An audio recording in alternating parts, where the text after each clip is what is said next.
know when to push during labor if a doctor doesn't tell you.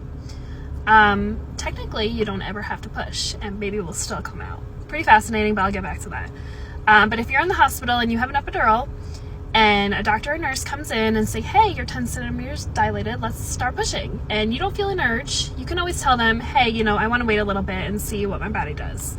Some doctors will. Some doctors won't even suggest pushing until, you know, baby's low and ready to go, and some doctors will just kind of want to speed up that process and have you push anyway.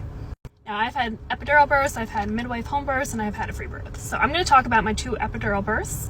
The first baby I ever had, doctor came in, 10 centimeters dilated, said, let's start pushing. I had no idea what I was doing, so I started pushing. 2 hours later, oxygen mask, thrust of C-section, baby came out. Very painful process.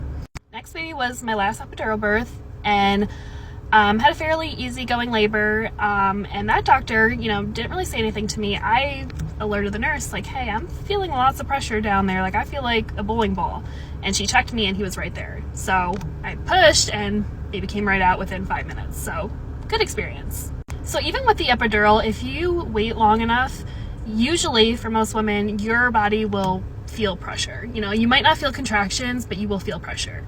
Some epidurals can be really, really strong and you won't feel that, so you can always ask them to lay off of it a little bit, the epidural medicine that is, and you will start to feel pressure.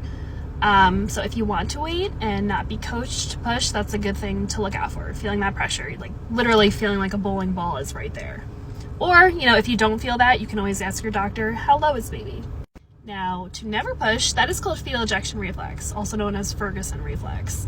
And I remember hearing a story of a woman who was in a coma, went into labor, and she delivered that baby vaginally in a coma. Absolutely fascinating, right? So I looked all into that. And just like we sneeze and we don't know it, we will push a baby out if our body is able to do that. And every woman has the ability, you know, during labor to experience that, but not all women do. And that's because it can be hindered, you know, pretty easily, I would say. It's more of a fight or flight response, adrenaline, and you're more likely to experience that, you know, when you feel safe, at home, you know, usually. But I have heard women, you know, experience that in the hospital. Usually it's with a low intervention. I experienced that with my 4th baby when I had a free birth.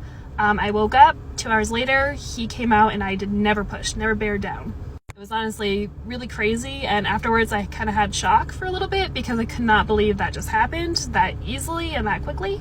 But it really was such an incredible thing to experience, and just makes me even more fascinated with childbirth.